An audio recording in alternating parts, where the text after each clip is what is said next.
2015년 10월 20일 주일날 예배를 하나님 앞에 회개하는 마음으로 그리고 감사하는 마음으로 하나님 앞에 예배 올려드리도록 하겠습니다.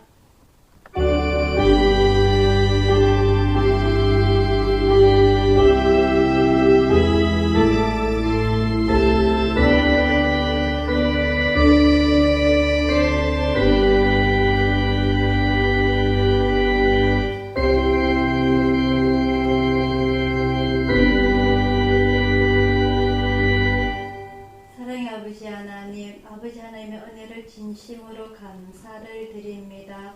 올 한 해 동안도 다사다난했던 많은 일들이 있었지만 아버지 하나님, 저희 사랑하는 가족들 주님 품 안에서 안전지대에 두셔서 평안히 잘 지내게 하여 주심을 진심으로 감사를 드립니다. 사랑의 아버지 하나님, 또 내년도 있고 후내년도 있지만 아버지 하나님께서 저희들에게 허락하신 그 시간만큼 저희들이 하나님께 더 영광을 돌리며 살아갈 수 있는 저희들 되게 인도하여 주시옵소서.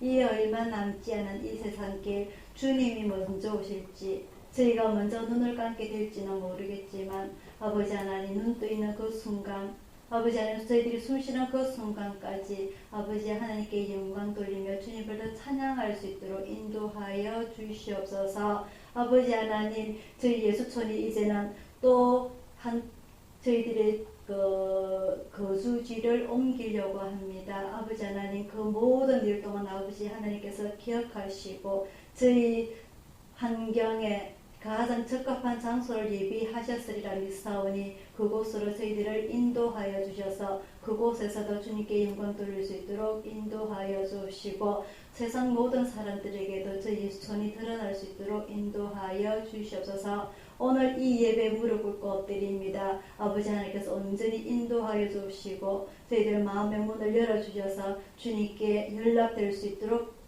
주여 아버지께 간절히 의탁드리옵고 감사드리옵고 예수님 이름으로 기도드리옵나이다. 아멘. 찬송가 28장입니다.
하늘에 계신 우리 아버지여, 이름이 거룩히 여김을 받으시오며 나라의 임하옵시며 뜻이 하늘에서 이룬 것 같이 땅에서도 이루어지이다.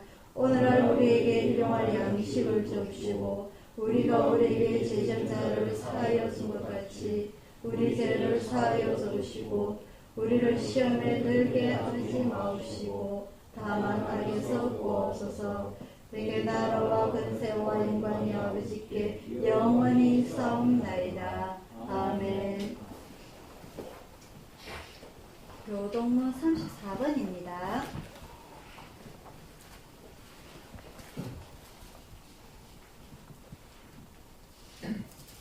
교동문 34번 잠언 3장입니다.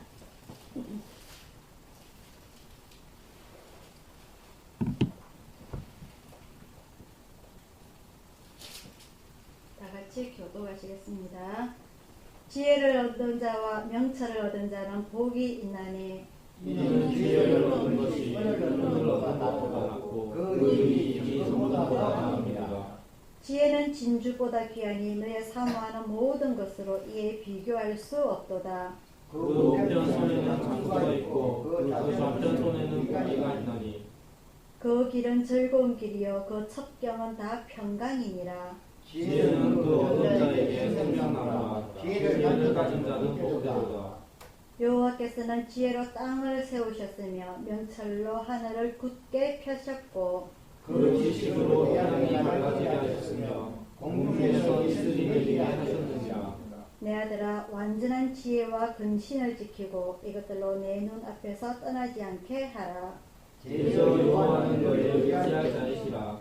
내 발을 지키려 걸리지 않게 하시리라. 아멘. 교회 소식 전해드리도록 하겠습니다. 2015년도 성탄절 예수님이 오신 날이 금요일입니다. 그죠?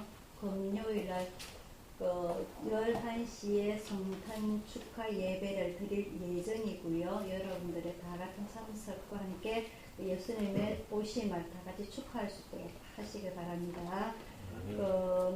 이 겨울에 날씨가 춥고 또 비가 많이 와서 습하고 그래요. 그래서 우리 교회가 많이 낡고 이러다 보니까 이 습한 기온으로 인해서 이 스피커라든지 모든 우리 건물들이 조금 부실합니다. 그죠? 그래서 습도가 높아서 원래는 가습기를 틀 필요가 없을 것 같아요. 아직 가습기 안 꺼내 놓으셨죠? 그렇죠? 정말 원래는 이상하게 비가 너무 많이 자주 와가지고 이상 기온으로 전 세계가 얼마 전에는 그 환경 포럼 때문에 전 세계 그 국가 원수들이 다 만나기도 하고 그러는데 우리 사람이 우리 자연을 파괴하고 있어요. 그죠? 우리 사람이 더 편하게 살려고 더 편리하게 살려고 하는 그 모든 일들이 오히려 우리의 수명을 단축시키는 일을 하고 있어요. 그래서 원치 않는 질병도 많이 생기게 되고 그 원치 않는 질병으로 인해서 그 환경 오염으로 인해서 우리가 더 많이 고생하고 결국 나중에는 우리 후손들이 더 많이 고생하게 되는 이 결과를 초래하게 될 겁니다. 그죠? 그래서 뭐 다른 지구가 아닌 지구와 비슷한 다른 별을 찾기도 하고 한다고 말하는데 이게 참 우리가 어떻게 살아야 될지 모르겠어요. 그죠? 이 참 차라는 게 좋고 정말 유용한 물건이긴 한데 이 차로 인해서 또 대기오염이 많이 발생을 하고 뭐가 옳은 건지 잘 모르겠어요. 이것을 하나를 원하기 위해서는 저것을 포기를 해야 되고 저것을 하기 위해서는 이것을 포기를 해야 되고 제가 지금 집을 구하다 보니까 우리 여건들이 있잖아요. 그죠? 우리 처해진 환경들이 이런 것들을 모든 걸 수용을 할 만한 장소가 없어요. 이것을 하나 하려고 하니까 또 저것이 걸리고 또 저것을 하나 하려고 하니까 또 다른 것을 이거는 내가 포기를 해야 되겠네. 이런 사역을 내가 포기를 해야 되겠네. 그렇더라고요. 이 집을 구하다 보니까. 그래서 아마 부산 시내를 제가 떠날 수도 있을 것 같고요. 어떻게 하다가 보면은. 그래서 또 먼 곳으로 갈 수도 있을 것 같아요. 제가. 그래서 여러분들이 그것까지 다 생각을 여념을 두시고 가능한 우리가 좀 생활권이 안정된 곳에서 하나님께서 좋은 집을 주십사 하고 제가 혼자 발품 팔았다고 일이 되는 거 아닙니다. 그지요? 여러분들의 기도 부탁을 드립니다. 그죠? 그래서 우리가 조금 더 여태까지 정말 우리 어르신들 고생 많이 하셨거든요. 여름엔 추워서 겨울엔 더워서 우리가 에어컨이 있습니까? 겨울에 히터가 있습니까? 정말 전기장판 하나로 몇십 년을 버텼는데 정말 이제는 하나님께서 조금 더 따뜻한 곳으로 좋은 집이 아닌 조금 따뜻한 곳으로 우리가 좀 옮겨갈 수 있도록 여러분들 최선을 다해서 기도해 주시기를 바랍니다. 찬송가 404장 부르시면서 준비하시는 걸 하나 올려드리도록 하겠습니다.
누가복음 1장 26절로 38절까지 말씀입니다. 신약 성경 87페이지 누가복음 1장 26절에서 38절 말씀입니다.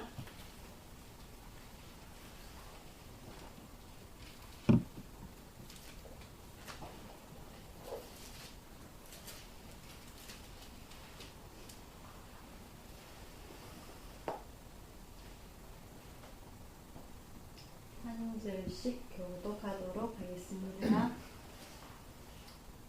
여섯째 달에 천사 가브리엘이 하나님의 보내심을 받들어 갈릴리 나사렛이란 동네에 가서 다윗의 자손 요셉이라 하는 사람과 정한 처녀에게 이르니 그 처녀의 이름은 마리아라. 그에게 들어가 가로되 은혜를 받은 자여 평안할지어다 주께서 너와 함께 하시도다 하니 처녀가 그 말을 듣고 놀라 이런 인사가 어찌함이고 생각하매 천사가 일러 가로되 마리아여 무서워 말라 네가 하나님께 은혜를 얻었느니라. 보라 내가 숙태하여 아들을 낳으리니 그 이름을 예수라 하라. 저가 큰 자가 되고 지극히 높으신 이의 아들이라 일컬을 것이요 주 하나님께서 그 조상 다윗의 위를 저에게 주시리니 영원히 야곱의 집에 왕노릇 하실 것이며 그 나라가 무궁하리라. 마리아가 천사에게 말하되 나는 자네를 알지 못하니 어찌 이 일이 있으리까.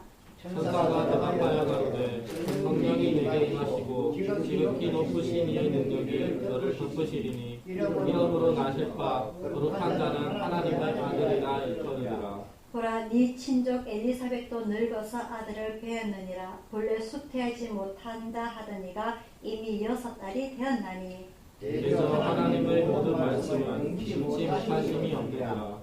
다같이요. 마리아가 가로되 주의 계집종이오니 말씀대로 내게 이루어지리라 하매 천사가 떠나가니라. 아멘. 기도하겠습니다.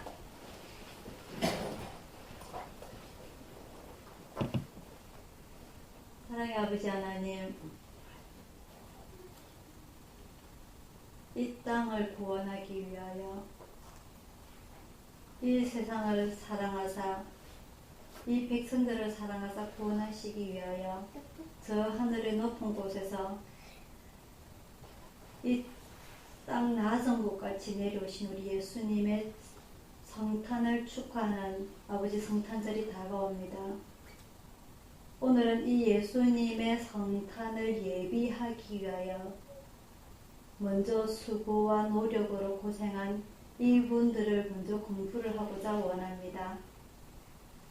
예수님이 오시기 위해서 이 길을 먼저 닦아 놓으신 수많은 선지자들, 주님의 종들, 아버지 하나님, 오늘 이 마리아는 주의 종이오니 주의 말씀대로 이루어지이다라고 순종의 말씀을 보여줍니다. 사랑의 아버지 하나님, 저희는 주님의 말씀에 얼마나 순종하고 있는지 아버지 하나님, 이 성탄절을 맞이하여 또한 예수님의 재림을 준비할 수 있는 저희들 되기를 원합니다.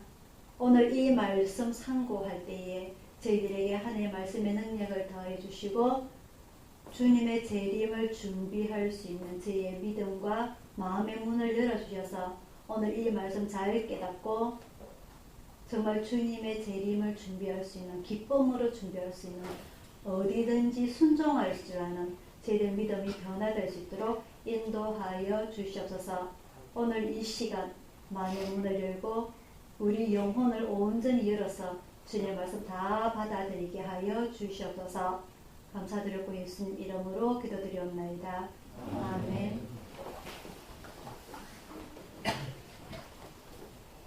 자, 오늘은요, 때마침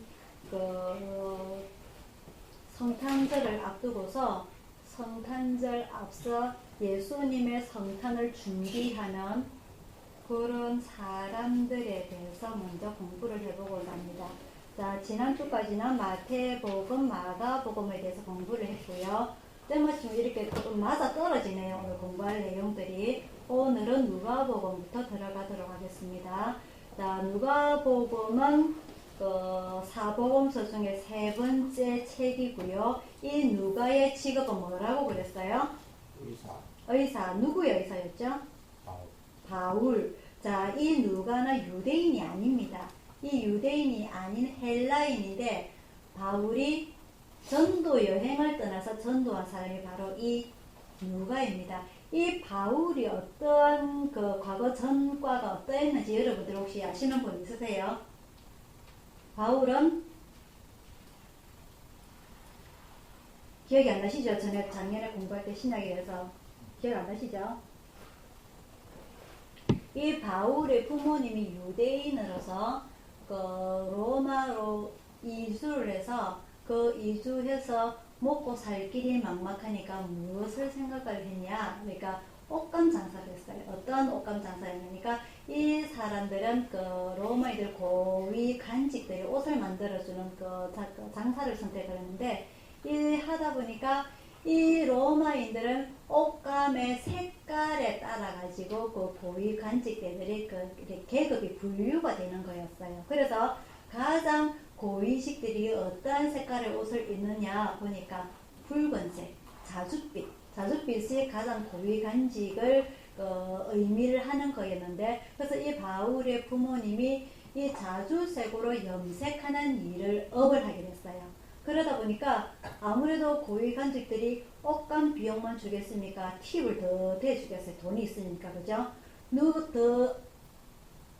그 누구보다도 나에게 더 좋은 옷감을 더 좋은 색깔로 만들어 달라고 요구하면서 팁을 주다 보니까 이 바울의 부모님이 로마에서 부자가 되었어요. 그래서 이 바울을 좋은 대학에 보내고자 하는 마음에 로마에 있는 큰 대학에 보낸 것이 아니라 어느 대학에 보냈지요?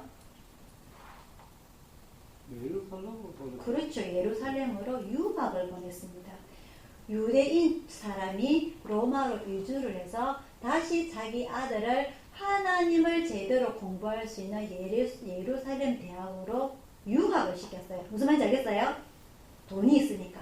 자, 그래서 이 바울은 부모님을 떠나서 예루살렘에서 유학을 하는데 그때 누구를 만나느냐? 예루살렘의 가장 큰 대학 가말리엘 교수라는 그 교수 밑에서 수제자로 공부를 했어요. 그래서 이 부모님의 입장으로서는 이 자기 아들이 우리가 비록 남의 나라에서 로마에서 온갖 굽신굽신하면서 고생을 했지만은 내 아들만큼은 제대로 키워서 출세를 시켜보겠다. 그런 야망을 가지고서 아들을 자기 고향으로 보냈어요. 근데 처음에는 이 부모님의 바람대로 바울이 승승장구를 합니다.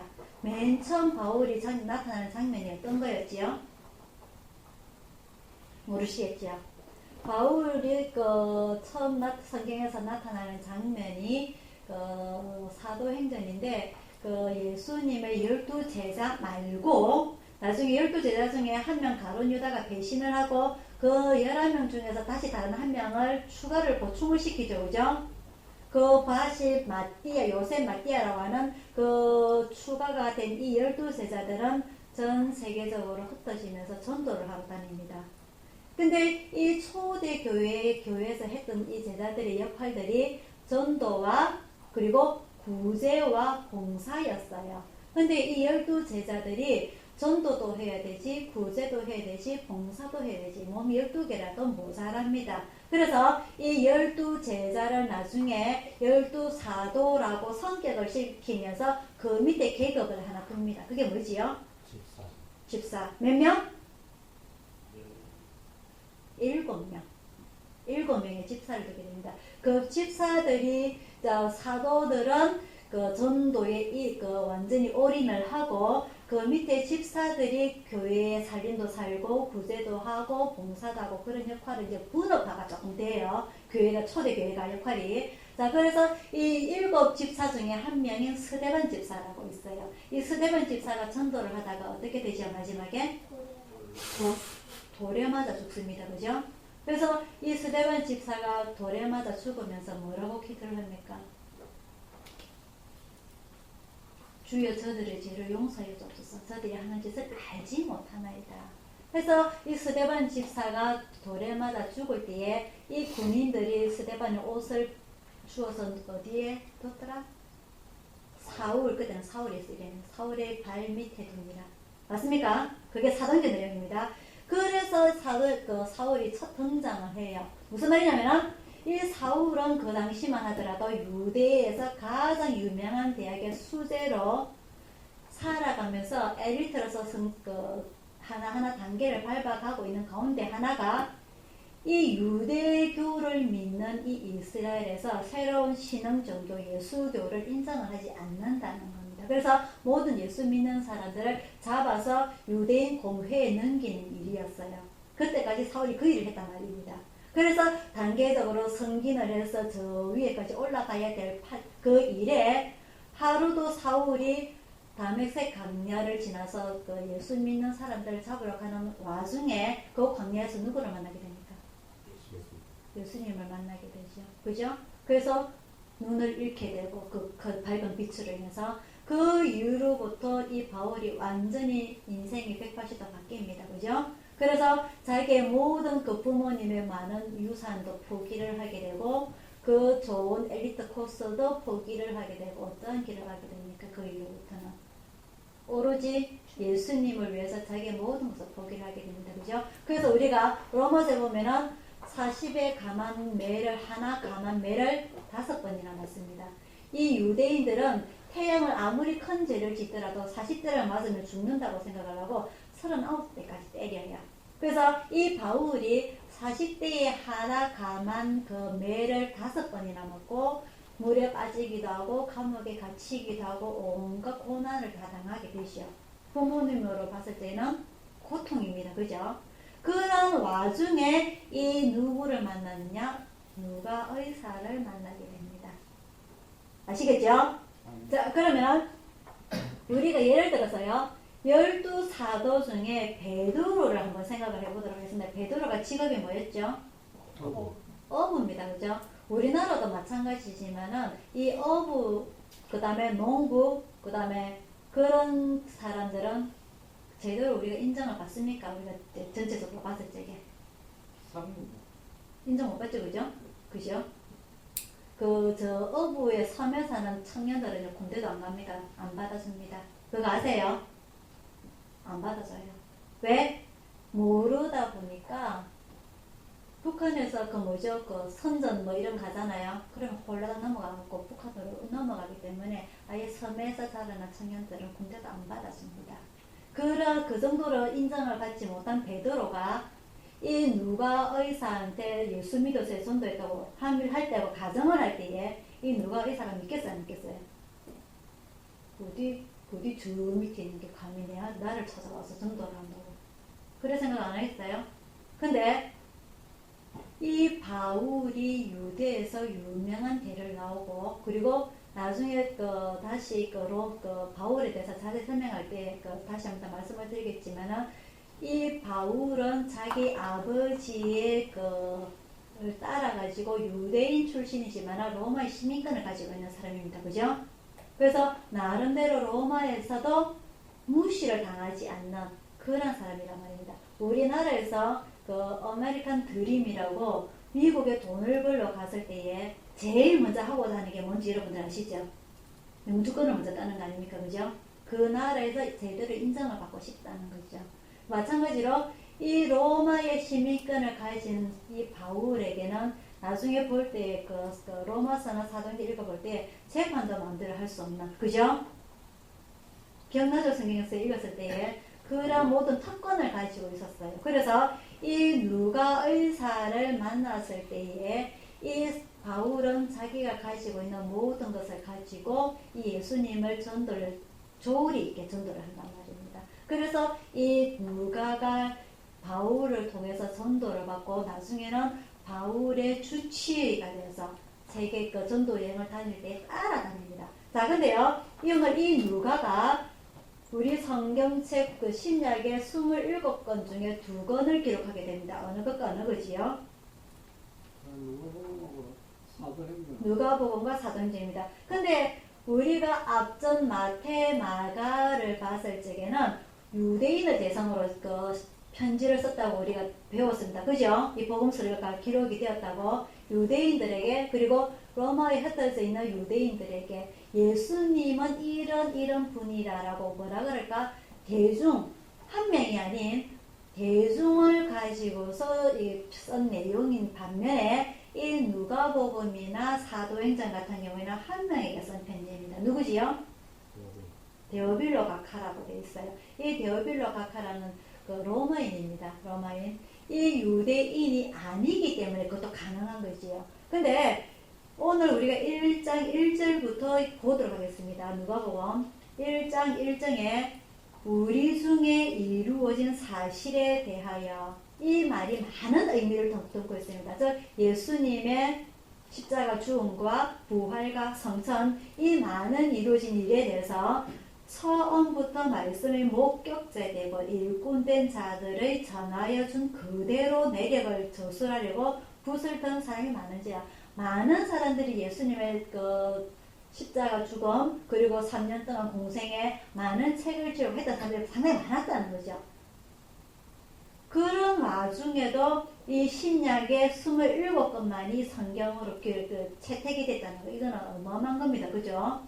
자, 그래서 이 모든 일을 근원부터 처음부터 자세히 미루어 하나하나 꼼꼼하게 살펴놔도 데오빌로 가카에게 차례대로 써보내는 것이 좋은 줄 알았노니, 무슨 말이냐면 이 데오빌로 로마인도 이 예수님에 대해서 처음 듣는 소식이 아니라는 거죠. 그 배운 바 이미 예수님에 대해서 알고 있지만은 내가 조금 더 확실하게 가르쳐 주고자 이 편지를 썼다라고 목적이 기록이 되는 겁니다. 아시겠죠?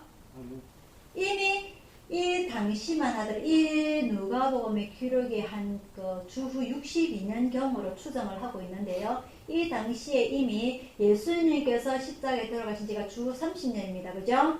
그 이후에 많은 이 로마에까지 이 예수님의 일들이 입소문으로 나 있다는 거죠.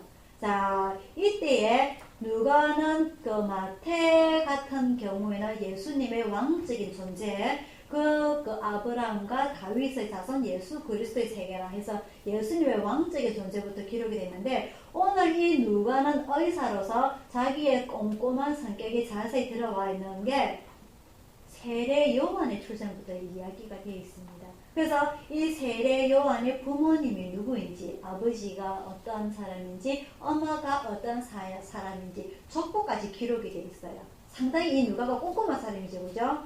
이 누가의 그 기록된 누가복음으로 인해서 우리가 더 알지 못했던 내용들을 많이 알게 되는데, 이 세례 요한을 먼저 출생을 예고를 하고 난 뒤에 그 다음에 예수님의 육신의 부모님 마리아와 요셉의 이야기부터 나오게 됩니다. 보통 마태복음 같은 경우는 예수님 출생이 바로 나오게 되는데, 오늘은 이 꼼꼼하게 예수님의 출생을 예비를 하는 사람들에 대해서 먼저 기록이 되어 있어요. 그래서 제가 오늘 제목을 사람의 아들로 오신 예수님, 이런 제목을 지었습니다. 이 누가는요, 특히 자기가 예수님을 직접 본 적이 없습니다. 그죠? 공생애 때 따라다닌 적도 없습니다. 예수님의 십자가 죽음, 그다음 부활, 성천까지 한 번도 경험한 적이 없어요. 오로지 바울을 통하여서만 모든 이야기를 전달 들었을 뿐인데도 불구하고 자기가 들었던 이 예수님은 아, 나는 이런 사람이라고 생각을 하는 겁니다. 어떤 사람으로? 사람의 아들로. 우리가 사람의 아들을 인자라고 하는데요. 이 마태는 예수님을 무엇으로 표현을 했다고요? 왕으로 표현했다고 그랬습니다. 하지만 이 누가는 사람의 아들로 표현을 하게 됩니다. 즉, 이 예수님께서 사람의 아들로서 오신 목적은 잃어버린 사람을 찾기 위해서, 찾아서 구원시키기 위해서 오셨다라고 이 누가는 예수님을 그렇게 표현을 하고 있는 것입니다. 자, 그래서 이 사람의 아들로 오신 이 예수님을 탄생을 미리 예비하기 위해서 준비했던 그 사람을 제가 1번과 2번으로 나누어서 정리를 해볼 겁니다. 1번이 바로 예수님의 육신의 가족 요셉과 마리아가 될 것이고요. 두 번째가 바로 오늘 나오는 예수님보다 6개월 먼저 태어난 세례 요한에 대해서 여러분들과 같이 공부를 해보고자 합니다. 첫 번째요. 이 예수님의 탄생을 준비하기 위해서 요셉과 마리아가 나오는데, 이 요셉과 마리아의 거를 통하여서 예수님의 출생을 이야기하기 전에 이 세례 요한을 먼저 내세워서 세례 요한이 어떤 사람인가, 그리고 세례 요한이 왜 나와야 했던가에 대해서 여러분들과 공부를 해보고자 합니다. 구약의 마지막 성경 말라기에서 하나님께서는 말라기 선지자를 통하여서 나중에 누구를 보내겠다고 했죠? 엘리야, 그죠? 엘리야를 먼저 보내겠다고 했는데, 이 세례 요한의 아버지 사가랴가 제사장이었어요. 수많은 제사장 중에서 자기의 순서대로 가서 예루살렘 성전에서 그 제사를 이행하는 그 직무를 행할 때에 하나님께서 천사를 보내어서, 가브리엘이라는 천사를 보내어서 이 사가랴에게 나타납니다. 내가 네 기도를 들었고 네 기도에 응답을 하기 위해서 아들을 낳게 할 것인데 그 이름을 요한이라고 해라. 근데 이 사가랴가 그렇게 내가 우리에게 아들을 주십시오라고 기도했지만 막상 진짜 하나님의 천사가 너에게 아들이 있을 것이다 하니까 믿지를 못합니다. 무슨 말이냐면요, 요 때만 하더라도 예수님의 탄생보다 6개월 전이라 했어요. 그죠? 맞습니까? 예수님께서 태어난 게 주전 4년입니다. 맞죠? 주전 4년이에요. 말라기에서부터 예수님까지, 출생 때까지 마태복음과 같은 시기를 보면 되는 거예요. 그 시기까지 하나님의 이적도 없었고 말씀도 없었고 선지자들이 활동은 미약했겠죠. 그죠? 그래서 이런 혼돈의 시대에, 암흑의 시대에 많은 사람들이 이 말라기 선지자에게 선조들로부터 들었던 400년이 지난 이후에 선조들로부터 하나님께서 분명히 구원을 엘리야를 보내주실 것이다, 그 말은 들었는데 기도를 하는 겁니다. 그래서 우리를 구원해줄 엘리야를 보내주십시오. 수많은 사람들이 기도를 했어요. 근데 400년이 지난 후에 실제적으로 천사가 나타나서 내가 너에게 아들을 낳아줄 것이다, 나는 하나님께서 보내준 천사다라고 하니까 믿지 못하는 겁니다. 이 뭐지? 이해가 됩니까? 여러분들이 기도를 해요. 여러분들이 기도를 하는데 나에게 이런 거 이루어지게 해주세요. 하나님, 저에게도 성령을 주세요. 저에게도 모습을 보여주셔서 제가 의심하고 있는 부분, 부족한 부분, 믿지 못하는 이 모든 부분들 확 없앨 수 있도록 저에게도 기적을 보여주세요. 기도해요. 근데 어느 날 갑자기 내가 기도하는데 정말 예수님께서 나타나셨어요. 그럼 내가 어떨까요? 완이 공방한 겁니다. 그죠? 믿지 못하는 거예요. 그래서 사가랴가 의심하다가 무엇을 받게 됩니까? 이 일을 이룰 때까지 어떻게 된다? 벙어리로 자게 됩니다. 그죠? 자, 그래서 요한의 어머니 엘리사벳이 임신을 하고 난 이후에 오늘 본문에 내용인데 6개월째, 6째 달에 이 또 천사 가브리엘이 이제는 이 갈릴리 나사렛이란 동네에 가서 다윗의 자손 요셉, 족보가 얘기 나옵니다. 다윗의 자손 요셉이라 하는 사람과 정혼한 처녀에게 이르니 그 처녀 이름은 마리아라. 즉, 이 복음서 저자들이 기록한 내용들이 모든 게 이 예수님을 왕으로서 올리기 위해서 모든 특히 이 누가 같은 경우에는 자기가 의사이기 때문에 거짓말을 할 수가 없어요. 사기를 칠 수가 없단 말입니다. 그래서 자기가 모든 족보까지 하나하나 분석을 다 해서 조사를 한 결과를 내용물을 이 누가복음에 기록을 했기 때문에 정말 사실적인 내용이에요. 그리고 또한 이 로마의 데오빌로 각하에게 편지를 쓰는 거기 때문에 정말 거짓말을 할 수가 없는 일입니다. 더 추가로 보태서 할 수 없는 내용입니다. 그래서 자기가 정확하게 그 족보를 분석해서 조사를 해서 모아서 정리한 이 누가복음에 이 다윗의 자손 요셉과 정혼한 마리아에게 천사가 나타났다고. 이 어떻게 12사도의 마태보다도 더 자세하게 기록이 되어 있는 겁니다. 그래서 이 천사가 은혜를 받은 자여 평안할지어다. 이 마리아가 깜짝 놀라죠. 마리아도 사가랴와 똑같은 생각을 했을 것입니다. 아니 어떻게 이 400년 동안 하나님의 말씀이 기적이 이적이 한 번도 일어나지 않다가 어떻게 갑자기 천사가 나한테 나타났지? 깜짝 놀랐어요. 그래서 이 천사가 네가 임신하여서 아들을 낳으니 그 이름을 예수라 하라. 32절에요. 저가 큰 자가 되고 지극히 높으신 이의 아들이라 일컬을 것이요 주 하나님께서 그 조상 다윗의 위를 그에게 주시리니. 이 엄청난 겁니다. 여자가 결혼을 했어요. 태몽을 꾸는데 꿈에 무슨 산신령이 나타나가지고 네가 아들을 낳을 것이냐, 네 아들이 대통령이 될 것이다, 그런 꿈을 꿨다고 생각을 해보세요. 그 마음이 어떻겠습니까? 요새는 전부 개꿈이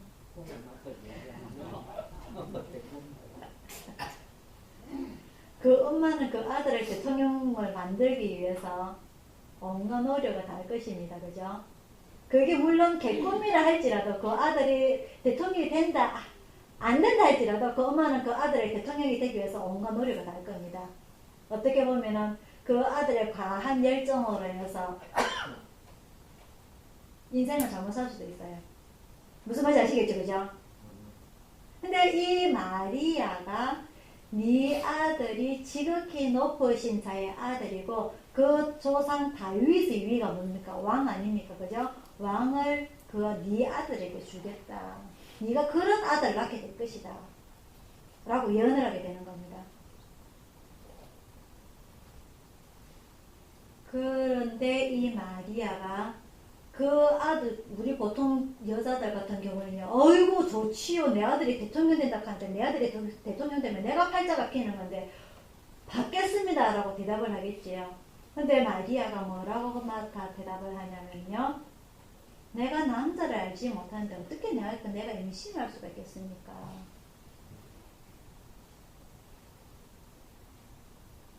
이 많은 유대인들 중에, 많은 여자들 중에, 특히 결혼하지 아니한 처녀 중에서 이렇게 하나님께 자기의 생각대로 순진한 방식으로, 착한 방식으로 대답할 수 있는 그 믿음 있는 여자가 몇 명이 되느냐 말이죠.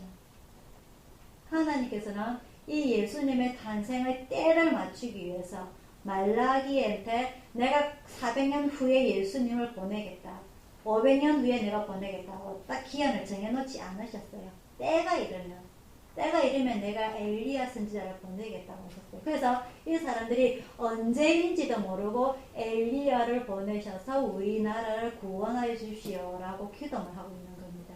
그 순간에 이 마리아가 네 아들이 지극히 높으신 자의 아들 왕이 될 거다 하는 말이죠. 덥석 받는 것이 아니라 이 마리아를 선택하기 위해서 하나님께서 얼마나 사람을 찾아다녔겠습니까? 그죠? 400년 이상 찾아다녔단 말입니다. 이 마리아를 찾기 위해서. 마리아와 같은 믿음을 가진 사람을 찾기 위해서. 이 마리아가 내가 남자를 알지 못하는데 어찌 이 일이 있을 것입니까? 이 일은 사람의 일로 되는 것이 아니고 하나님의 능력으로 이렇게 되는 거다라고 말씀을 하시죠. 그래서 그 요한복음에는요, 네가 아들을 낳을 것인데 그 이름을 예수라 하라. 그 예수의 이름의 뜻은 자기 백성을 저기 죄에서 구원을 짜니라 라고 기록이 되어 있죠. 그래서 이 마리아가 나옵니다. 그래서 이 말, 불안한 마리에게 한 번 더 예화를 주셔. 네 친족 엘리사벳도 늙어서 아이를 낳지 못한다 했으나 하나님의 능력으로 인하여서 임신하여서 이미 6달째가 되었다. 대저 하나님의 모든 말씀은 능치 못하심이 없느니라. 그래서 마리아가 순종을 합니다. 주의 계집종이여 네 말씀대로 내게 이루어지이다. 이 이스라엘은요 중동 지방입니다. 그죠? 중동 지방에 우리가 주변에 요새 들어서 좀 더 많이 알아. 예전에는 이렇게까지 크게 많이 소문이 안 났는데 요즘은 중동 지방에 우리가 예전에 그 중동 지방이라면 제일 많이 하는 게 사우디아라비아입니다. 그죠? 왜 사우디아라비아 우리가 제일 많이 기억을 하죠? 석유 원유 때문에 우리가 돈 벌러 많이 갔었거든요. 그죠?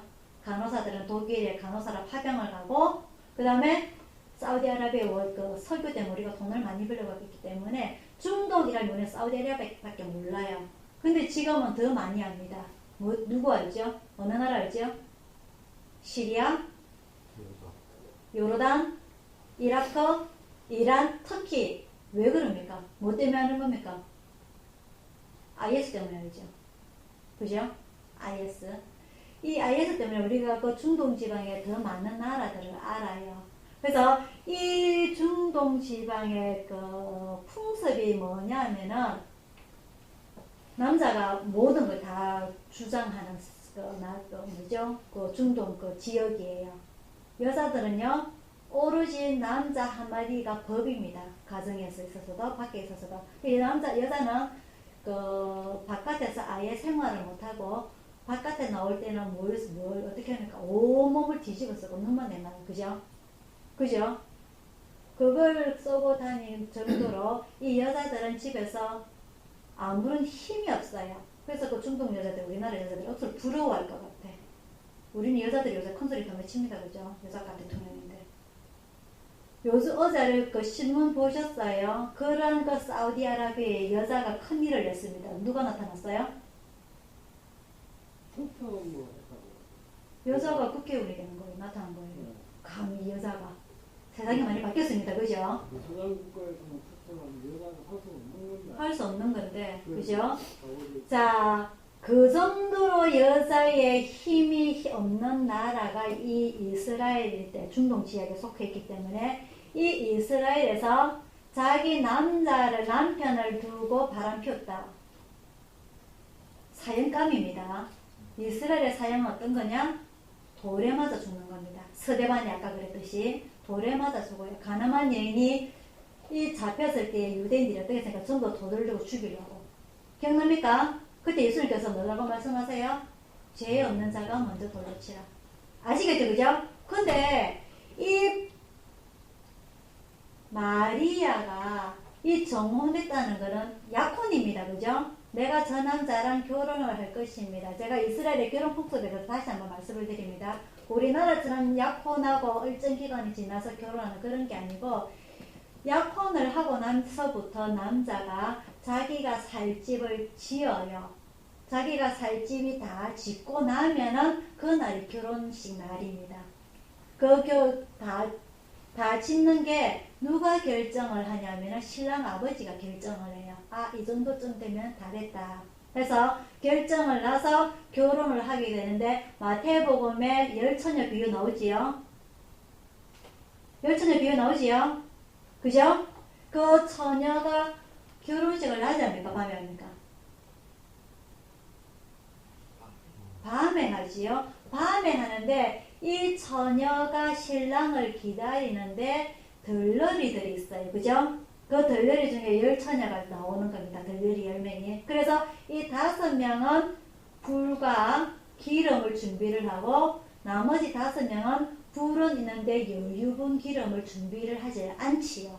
그래서 이 신랑이 언제 올지 몰라서 기다리다가 여유분의 기름을 준비하지 못한 처녀들은 그 신랑이 도착할 때에 잔치 그 장소에 들어가지를 못하고 여유분의 기름을 더 준비한 5처녀만이 들어가게 되죠. 기억납니까?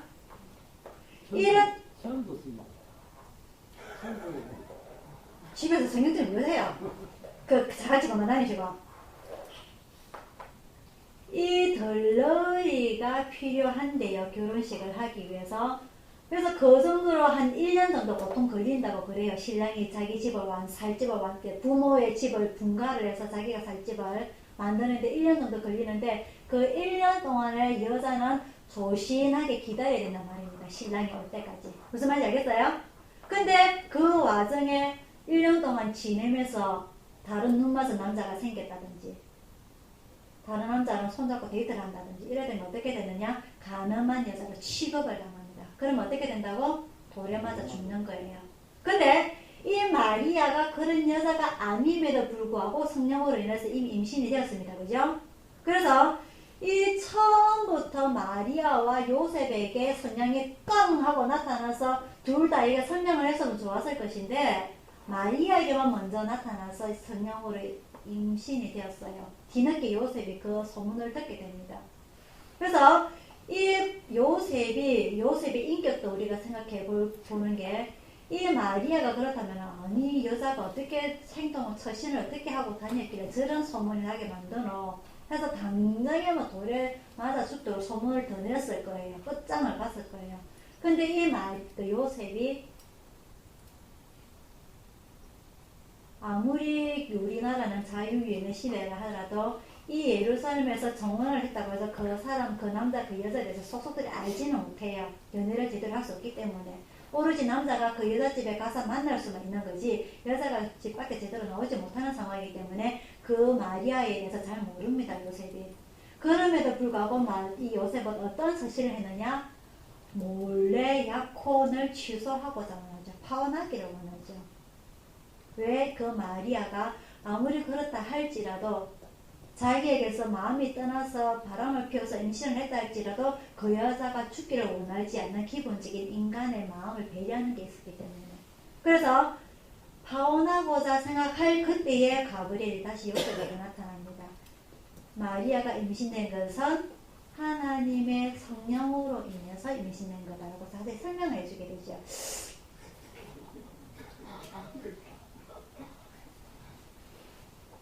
그래서 이 마리아와 요셉이 그 이스라엘의 풍습에 의해서 자기들의 목숨이 왔다 갔다 하는 그 순간까지 모든 걸 다 알고 있단 말입니다. 그 풍습을. 그럼에도 불구하고 이 예수님의 오심을 예비할 줄 아는 그 믿음이 오늘 우리가 배우고자 원하는 겁니다. 정말 마리아 같은 경우에는 처녀가 임신을 했다는 것은 그것도 그냥 처녀가 아니고 정혼한 남자가 있음에도 불구하고 임신을 했다는 것은 자기 생명을 내놓는 거예요. 그죠? 그리고 자기 이미지가 언제 끝장나는 겁니다. 맞죠? 그죠? 두 번 다시 다른 데 결혼할 수 없는 그런 입장인 거예요. 맞죠?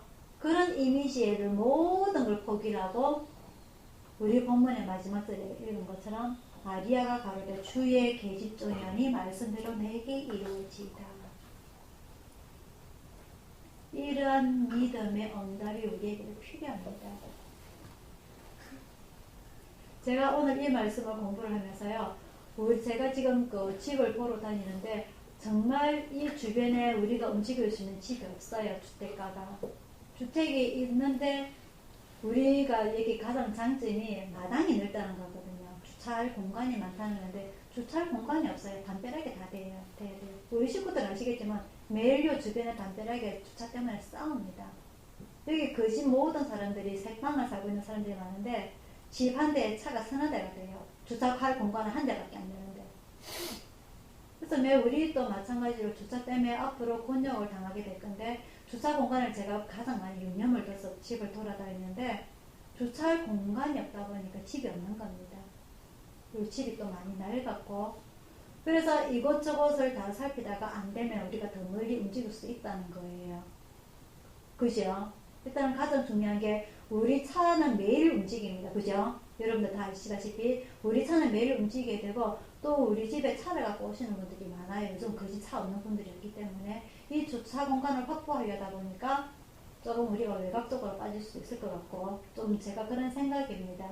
그래서 이 주변에 정말 우리 식구들이 딱 지하철이 가까이 있으니까 여기가 정말 좋은 곳인데 그런 곳에 아직 우리가 알지 못하는 그런 집이 하나님께서 예비한 곳이 있다면 우리에게 주십시오 하고 여러분들이 기도를 부탁을 드리고요.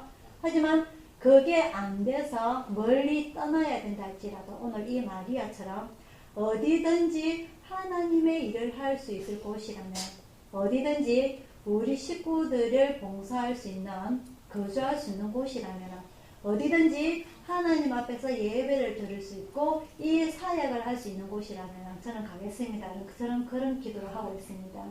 그래서 여러분들 또한 이 주변에 좋은 집이 있다면 정말 감사할 더 이상 말이 필요가 없고요. 그렇지 않다 하더라도 여러분들 이 마리아처럼 순종할 수 있는 여러분들이 다 되기를 바랍니다. 두 번째로요, 이 세례 요한에 대해서 말씀을 드리고자 원합니다. 이 세례 요한은 이 예수님보다 6개월 먼저 태어났다고 했습니다. 그죠? 그 부모님 제사장으로 인해서 태어나게 되는데, 이 가브리엘이 그 세례 요한의 아버지에게 이 세례 요한의 아들이 어떤 사람인가를 미리 설명을 했어요. 누가복음 1장 13절부터 읽도록 하겠습니다. 선사가 일러 가로되 사가랴여 무서워갈라. 너의 간구함이 들린지라. 네 아내 엘리사벳이 내게 아들을 낳아주리니 그 이름을 요한이라 하라. 너도 기뻐하고 즐거워할 것이요 많은 사람도 그의 남을 기뻐하리니. 17절에 있습니다. 저가 또 엘리야의 신령과 능력으로 주 앞에 가서, 주님이 아니라는 겁니다. 그죠? 주 앞에 앞서가서 아비의 마음을 자식에게 그 서리는 자를 의인의 설기에 돌아오게 하고 주를 위하여 세운 백성을 뭐 하리라? 예비하리라. 이미 네 아들이 대통령이 될 거라고 설명을 하지 않는 겁니다. 자세히 주를 위한 예비를 하게끔 만드는 게 바로 네 아들 역할이라고 사가랴에게 설명을 하고 있어요. 이 천사가. 그래서 이 세례 요한이 태어나고 난 이후에도 아버지 사가랴와 어머니 엘리사벳이 천사에게 받은 그 세례 요한의 출생의 목적을 고스란히 교육을 그런 식으로 시키게 됩니다. 이 당시에요, 이 유대인의 여러 가지 파가 있는데, 여러분이 잘 아는 바리새인, 바리새파, 그 다음에 사두개인, 사두개파, 4개 당이 있어요. 우리나라 정당이 몇 개입니까? 정당은 서로 많아요. 몇 개인지 그것도 모르겠어요. 그죠? 이 당시에 예수님의 출생 이 당시에 이 유대 나라에는 정당이 4개가 있습니다. 사두개파, 바리새파, 에세네파, 열심당파. 이 사두개인과 바리새인을 여러분들이 너무 잘 아는 거고요. 이 에세네파가 바로 이 세례 요한에 속한 당입니다. 이 무슨 말이냐면은 이 바리새인과 사두개인은 이 제사장한테 붙어가지고 오로지 모세 오경만 정통 종교인 것처럼 따라갑니다. 맞습니까?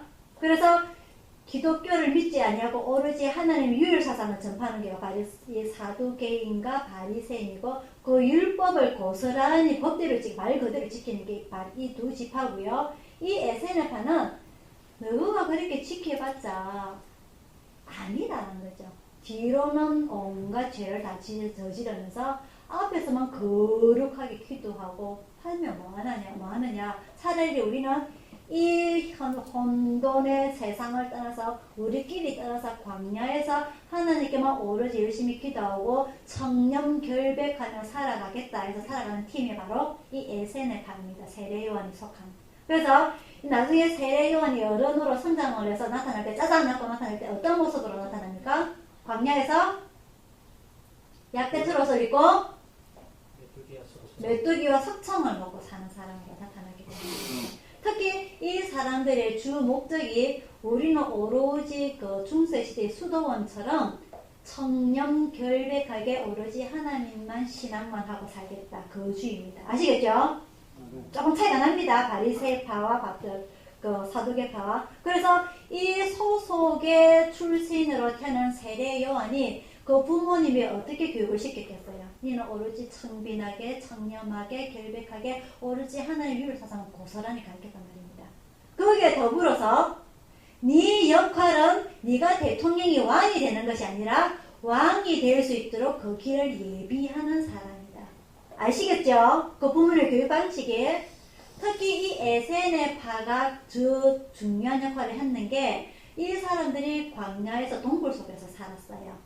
일반 유대인들 제사장처럼 집에서 사는 것이 아니라 그래서 그 안에서 주로 뭘 했느냐? 주로 최소한의 음식을 가지고서 오로지 기도를 하며 살았단 말입니다. 아시겠죠? 그 기도를 하면서 뭘 했느냐? 성경 필사를 읽는 거예요. 성경 필사. 그래서 이 성경들이 기록이 되는 겁니다. 아시겠죠? 그래서 이 사람들이 핏방울 꿰서 저 먼 동굴로 그 숲속 그 숨은 곳에서 그 성경을 필사를 해서 적어놓고 숨겨놓은 그것들이 하나씩 현대사에서 드러나게 되는 겁니다. 이해가 됩니까? 그 이후에 근데 지금 드러나는 모든 것들은 거진 사본들이에요. 그 이후의 사람들이 신약의 그 바울 이후의 신약에 이분들이 복사본을 하다 보니까 전부 사본이고요. 원본 이 에세네파가 제대로 적었던 원본은 지금 몇 개 안 남아 있어요. 깨놓고 얘기해서. 근데 아직 더 발견되지 아니한 그 성경의 원본들이 어딘가에 더 숨어 있다고 알려져 있어요. 아직 발견되지 아니한. 그래서 이 세례 요한이 속해 있는 이 에세네파의 가장 큰 업적은 성경을 필사한 거다. 아시겠죠? 자, 그래서 이렇게 잘하는 세례 요한이 어른이 되어서 무엇을 했느냐? 구약에서는 제가 지난주에도 말씀드렸다시피 구약에서는 우상을 섬기지 말라고 주 목적이었습니다. 그죠? 근데 세례 요한에 나타나서 했던 게 뭐지요? 회개하라, 천국이 가까웠느니라. 그러면서 더불어 행동으로 세례를 행하는 거였습니다. 그죠? 근데 6개월 먼저 태어난 이 세례 요한이 예수님의 공생에도 6개월 정도 먼저 앞서서 시작하는 거예요. 회개하라, 천국이 가까웠느니라. 어디에서? 광야에서. 무엇을 입고? 약대 트롯을 입고 무엇을 먹으며? 메뚜기와 석청하면서 회개하라, 천국에 가까웠느니라. 전혀 다른 신흥 종교가 나타났습니다. 그죠? 예수님도 아닌 사람이. 그래서 수많은 제자들이 모여서 세례를 베풀죠. 어디서? 요단강에서. 6개월 후에 예수님께서 공생활을 시작할 시점에 이 세례 요한을 찾아가게 됩니다. 그래서 이 예수님이 세례 요한에게 세례를 받게 되지요. 근데 영의 눈이 열려서 세례 요한이 예수님을 먼저 알아봅니다. 그래서 뭐라고 합니까? 어떻게 당신이 그죠? 나에게 세례를 받으러 왔으니까 안 주려고 그러죠. 세례라는 것은 위의 사람이 아래 사람에게 주는 것인데 아래 사람이 위 사람에게 주는 일을 줄 수 없기 때문에 나는 못 주겠다 그러죠. 그래서 예수님께서 행하라. 그럼으로써 우리가 하나님의 일을 이룬다는 것을 사람들에게 보여주기 위해서 나에게 세례를 행하래서 세례를 받고 나서 그 세례를 행함으로 인해서 성령이 임하게 되죠. 그죠? 하늘에서 비둘기같이 성령이 임해서 뭐라고 말씀을 하시느냐? 이는 내 사랑하는 아들이요 기뻐하는 자라. 그죠? 자, 그래서 예수님의 공생애가 시작을 하게 됩니다. 예수님께서 공생애를 시작할 때에 똑같이 세례 요한처럼 회개하라, 천국에 가까웠다고 설교를 하고 있는 거예요. 그죠? 그래서 이 세례 요한의 제자들이 자기가 신흥 종교의 교주인데 뒤늦게 나타난 예수님한테 그 힘이 있어 보이거든요. 그래서 많은 사람들이 예수님한테가 흘러갑니다. 새로운 사람뿐만 아니라 기존의 세례 요한의 제자들도 예수님한테를 흘러갑니다. 그래서 제자들이 질투를 해요. 아니 세례 요한 스승님 당신이 교주인데 우리 교단의 교주인데 저 예수라는 사람이 우리 제자들까지 싹 다 빼돌아갑니다. 이 어떻게 좀 해보세요 라고 따지죠. 그래서 세례 요한이 자기의 역할을 분명하게 얘기합니다. 기억나지요? 내가 주가 아니라 나는 주를 예비하러 준비하는 사람이다. 그는 흥하여야겠고 나는 쇠하여야 한다. 나는 그 사람의 신발끈도 묶을 만큼의 그 정도 능력이 있는 사람이라는 거죠. 무슨 말입니까? 자기의 역할을 제대로 충실하고 있는 겁니다. 제가 아까 말씀을 드렸죠. 신랑 신부가 결혼을 하기 위해서는 덜러리가 있습니다. 그죠? 덜러리가 있어야 되는데 그 덜러리의 역할은 신랑 신부가 그 결혼식 날 가장 빛나 보이기 위해서 낮아져야 돼요. 그런데 한 민폐 하객이 자기가 더 이쁘게 화장하고 옷을 화려하게 입고 그 가게 된다면 어떻게 되겠습니까? 모든 시선들이 그 덜러리에게 가게 되면 그 결혼식은 끝나는 거예요. 재미가 없어지는 겁니다. 이 세례 요한의 자기 역할, 자기가 덜러리로서 이 예수님을 빛나게 하기 위해서 자신의 역할을 최선을 다했다는 거죠.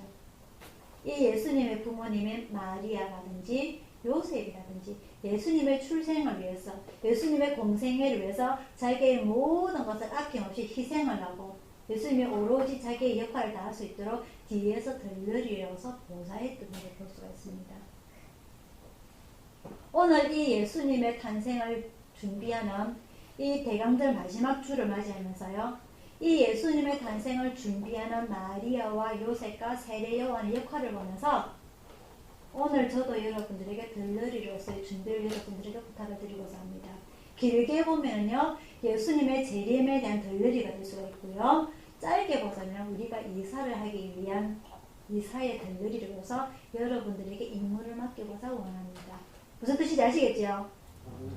마리아처럼 주의 계집종이오니 주의 말씀대로 내게 이루어지이다 라고 대답할 수 있는 여러분들이 되기를 바라고요. 이 한번 이사를 하게 되면 많은 분들이 그 감정에 오해가 많이 일어납니다. 다른 교회가 마찬가지고요. 그런 모든 일이 없이, 그리고 우리가 그 건물주라든지 이웃, 우리가 이사갈 집의 이웃분들이라든지 그 모든 일에 있어서 먼 날이 모든 일이 해결될 수 있도록, 그리고 관공서 일도 마찬가지이고요. 모든 일들이 잘 해결될 수 있도록 여러분들이 덜러리로서 기도를 정말 제대로 부탁을 드립니다. 그리고 저에게 현명한 지혜를 주셔가지고 정말 우리 식구들이 제대로 살 수 있는지, 그리고 이 사역을 제대로 할 수 있는지 그런 지혜를 주십사고요. 그렇게 저희를 위해서도 기도를 부탁을 드리겠습니다.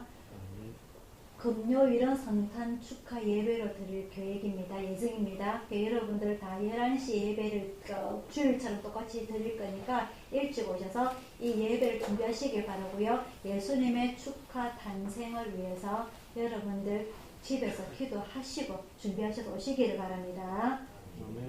다음 주에는 누가복음에 대해서 조금 더 자세히 공부를 하고자 원하고요. 여러분들 집에서 성경 읽고 오시길 바랍니다. 기도하겠습니다.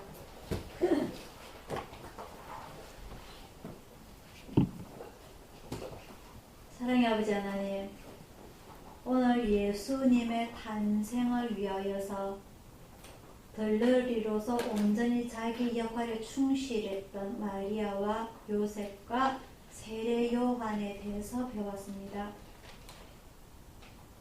그 예수님을 탄생을 가족으로 둔 마리아와 요셉, 그리고 친척지간인 이 세례 요한은 어떻게 보면은 이 왕이신 예수님의 탄생으로 인하여서 오히려 그들이 기득권을 행사를 할 수도 있었겠지만, 아버지 하나님, 그들은 그들의 모든 것을 다 내려놓고 오히려 자기들의 희생을 감수하면서까지 예수님의 탄생을 도왔던 것을 오늘 저희들이 배웁니다.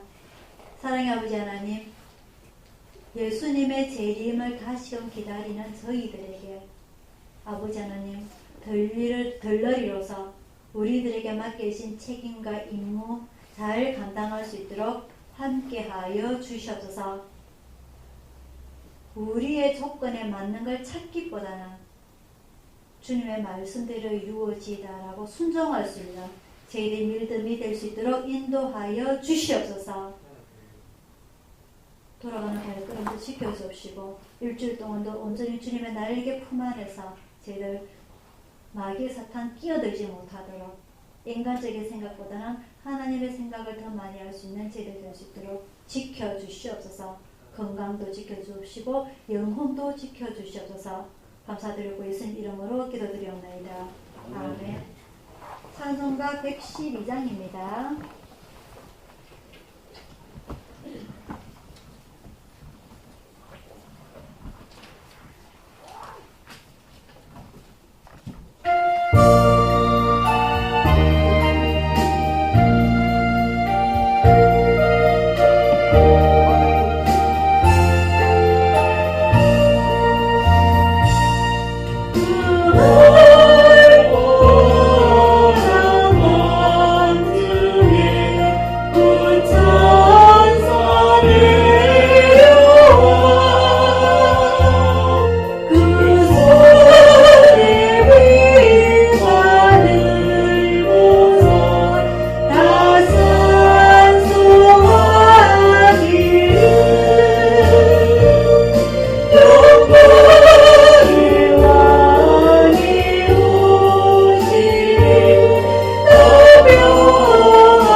축도하겠습니다.